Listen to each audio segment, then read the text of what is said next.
Sony's new DualSense PS5 controller has made quite the impression on me, to the point where I think it deserves its own video.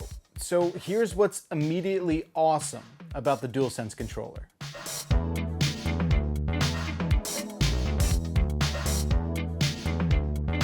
So when I unboxed this thing and I got it in my hands for the first time, I couldn't obviously tell what it was like playing a game with it. I mean, you can only do so much holding the thing. But then I started using the DualSense with Astros Playroom. It's this sort of built-in game on the PS5, and it does a really good job at introducing the DualSense's new functionality. Astro, if you don't know, is quickly becoming PlayStation's flagship mascot, especially after his fantastic VR game, Astrobot Rescue Mission. Astros Playroom is this really cute mini platform adventure game that lets you unlock all of these PlayStation artifacts and Easter eggs. It's super clever, and it really serves as this perfect sort of sandbox demo for the DualSense's new tricks. The only level I can really show of this game right now is called Cooling Springs. It's this beach resort world and robot spa. Almost right away you can feel the new vibration mechanics at play. Every step Astro takes sends a tiny haptic ping through the controller and clanks out of the speaker. You can feel each coin collected too as it sort of absorbs into Astro's body. There's the standard vibration that you're used to, but then there's the hyper-focused feedback that seems to be location aware on the controller. I played a little bit with my DualSense touching this tabletop so you can hear the vibrations. Check it out.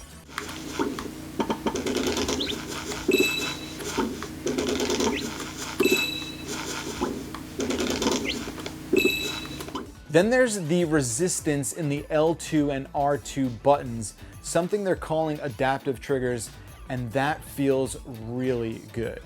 DualSense allows for tactile bumps and resistance when you play, so there's this feeling of travel when you zoom into this PlayStation artifact that I found in the game, or the spring-loaded pressure from this platform jumping portion of the level as well.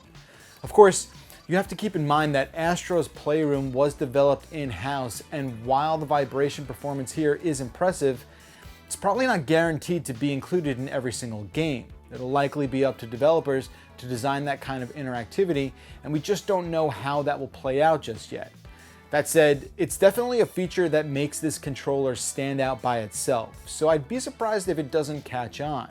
It's not as dismissible as the sound coming from the onboard speaker, and it definitely adds something special to the experience, something you probably haven't felt before. The best way I can describe it is sort of like the really granular feedback effect you get from a mobile phone, or like the little taps when I move my cursor around, or even when I use the keyboard on my phone. It's that kind of precise feedback that the DualSense vibration reminds me of. Okay, so what else about this controller is new and interesting? It still has that speaker from the DualShock 4, so love it or hate it, it's still a thing, though of course you could control the volume of it or mute it altogether. There's also a built-in mic on the controller for the first time, which actually serves as a game mechanic. There's a little part here where I needed to blow on the mic to spin a windmill. It's kind of a party trick, but yeah, it works. The mic will also serve as a means for voice chat and voice to text, but I haven't tried those things just yet. There's also a mute button right above that opening, and below the mic, there's the classic headphone jack. You know, it's interesting, the PlayStation logo that's in the middle of this controller, it no longer has that round enclosure, and in just sort of holding it a bunch, I feel like that might be tougher to hit as opposed to that more pronounced one that we saw last gen, but I guess we'll have to wait and see. The DualSense is arguably Sony's most substantial departure from a controller design standpoint in generations. It's immediately different the second you pick it up and hold it in your hands. Overall, the DualSense is a broader controller, right? It feels like the grips are longer and more pronounced, and even more chiseled compared to the DualShock 4. The shape buttons feel fine, and the share and option buttons are also a tiny bit more pronounced than they were last gen. My first reaction to the D-pad is that it maybe in the slightest bit feels a bit mushier than the DS4, but not substantially different. And of course the analog sticks are the same, but they do have a bit more of a texturized feel, so that's a welcome addition as well. And that's about it for my first impressions with the DualSense. Vibration, haptic feedback, Those are definitely the immediate highlights to take away here.